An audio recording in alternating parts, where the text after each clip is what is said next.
What do the latest studies in environmental sciences, pharmaceuticals, and the biomarkers of disease all have in common?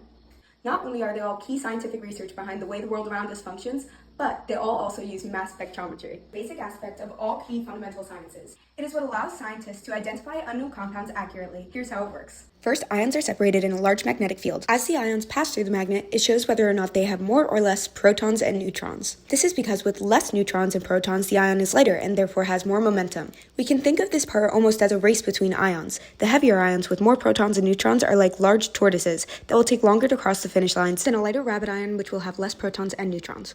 Therefore, the ions that come out of the mass spectrometer the latest will have the most mass and can be placed on the periodic table accordingly. You may be asking yourself, why is this important? Well, in environmental sciences, mass spectrometry is used to commonly watch pollutants, especially airborne ones. It is also commonly used in studies of space, such as when researchers studied Martian soil to determine their organic compounds so that we could recreate it on Earth.